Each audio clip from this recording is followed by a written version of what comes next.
भागो शेर आया। एक दिन दरबार में एक सैनिक पसीने से लथपथ दौड़ता चिल्लाता हुआ आया। भागो, शेर शेर शेर। ये सुन तो दरबार में हड़कंप मच गया और लोगों के पसीने छूट गए। कहाँ कहाँ है शेर? जल्दी बोलो बोलो। खामोश हो जाओ सब। और तुम सैनिक, कहाँ है शेर? और तभी सैनिक ने कांपते हुए दरवाजे की ओर इशारा किया और कुछ लोग एक पिंजरे में कैद एक शेर को ले आए। उन लोगों ने पिंजरे को नीचे रखा और उनके साथ आए एक शख्स ने कहा, बादशाह अकबर सलामत रहे। मैं हूँ शमशेदपुर के बादशाह सुलेमान शमसुद्दीन का वजीर शम्मी शिम शिम शर्मिलाउद्दीन। ओ, तो शमसुद्दीन ने तुम्हें यहाँ भेजा है। कहो, शम्मी शिम शिम शर्मिलाउद्दीन यहाँ कैसे शाना हुआ? मेरा मतलब आना हुआ।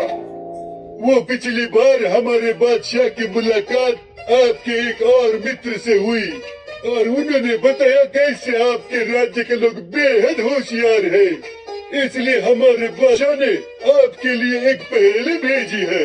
कैसी पहेली? ज्यादा कुछ नहीं, ये शेर देख रहे हैं आप? दरअसल ये शेर नकली है।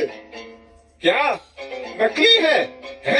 वो तो हम उसे देखकर ही समझ गए थे। आगे बताइए। बस आप में से किसी एक बुद्धिमान व्यक्ति को इस शेर को पिंजरे से बाहर निकालना होगा। इसमें कौन सी बड़ी बात है? मैं अभी आके पिंजरा खोलकर उसे निकाल देता हूँ। नहीं नहीं, आपको शेर को बाहर निकालना तो है, पर बिना छुए। ये सुन तो सारे दरबारी अपना सिर खुजाने लगे। भला बिना छुए इस नकली शेर को इस पिंजरे से कैसे निकाला जाता है? फिर भी बादशाह को खुश करने के चक्कर में शातिर मंत्री आगे बढ़े और पिंजरे को यहाँ वहाँ से जांचने लगे।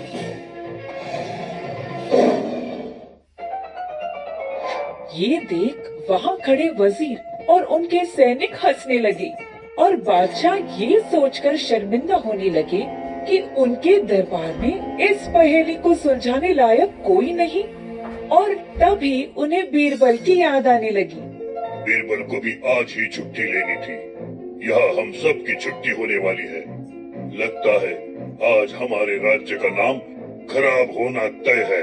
परंतु इत्तेफाक से बीरबल वहाँ आ पहुँचे, जिसे देख बादशाह बेहद खुश हो गए। बीरबल, तुम यहाँ कैसे? तुम तो छुट्टी पर थे ना? वो दरअसल कल मैं शायद अपना बटुआ यहाँ भूल गया था, उसे ही ढूंढने यहाँ आया हूँ। क्या किसी ने मेरा बटुआ देखा है? उसमें मेरी शादी की अंगूठी है। वो अगर ना मिली तो मेरी पत्नी मेरी चटनी बना देगी। अंगूठी हम ढूंढ लेंगे बीरबल। पहले तुम्हें एक पहेली का जवाब ढूंढना होगा। कैसी पहेली? बादशाह ने उन्हें सब कुछ विस्तार से बताया, जिसे सुन बीरबल बोले, ये तो आज तक की सबसे मुश्किल पहेली लगती है। मुझे नहीं लगता मैं इसे सुलझा पाऊंगा। ये सुन तो सब चौंक गए। आखिरकार बीरबल ने इतनी जल्दी हार कैसे मान ली? बस तो ये है बादशाह अकबर का दरबार। आखिरकार शमशेदपुर के लोग होशियारी में आपसे जीत गए। ये क्या बीरबल, आज तुम्हें क्या हो गया है? क्षमा चाहता हूँ महाराज, मेरे दिमाग में इस वक्त अंगूठी ना मिलने का डर बैठा हुआ है, जिसने मेरी सोचने समझने की क्षमता को जकड़ लिया है। जब तक वो ना मिलेगी मैं सोचना तो दूर, चैन की सांस भी नहीं ले पाऊंगा। अच्छा तो ये बात है। तो मेरा सभी को ये आदेश है कि अभी के अभी बीरबल के बटुए को ढूंढा जाए। फिर क्या, मंत्रियों और सैनिकों ने पूरा महल छान निकाला और आखिरकार बीरबल का बटुआ एक सैनिक को किसी कोने पे पड़ा मिला, जिसे उसने आके अकबर को थमा दिया और बीरबल ने राहत की सांस ली। पर बादशाह बोले, बहुत बढ़िया, पर ये बटुआ बीरबल को तब मिलेगा जब वो ये पहेली सुलझाएगा। ये सुन तो बीरबल के पसीने छूट पड़े। उनके लिए तो मानो आगे खाई और पीछे कुआं वाली स्थिति उत्पन्न हो पड़ी और वे तुरंत बोले, जी महाराज, मैं पूरी कोशिश करूंगा।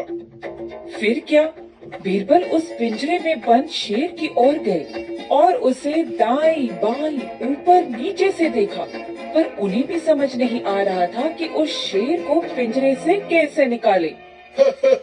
मुझे लगता है अब आपको हार मान लेनी चाहिए। देखो, बीरबल तो ऐसे पसीना पसीना हो गया जैसे धूप में रखी बर्फ। ये सुन वजीर के साथी हंसने लगे और उन्होंने अपनी जीत का जश्न मनाना शुरू कर दिया। आखिरकार अकबर और बीरबल की अक्लमंदी की हार हो चुकी थी और वजीर का ये ताना बीरबल के कानों में मानो चुभने लगा।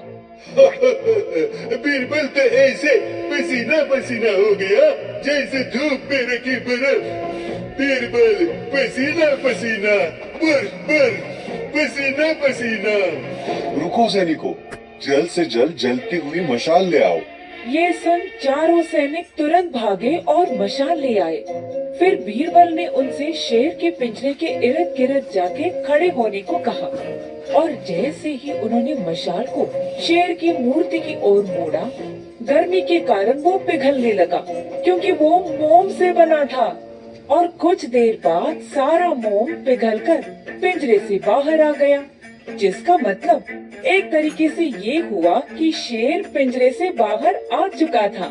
ये लो, सुलझ गई आपकी पहेली।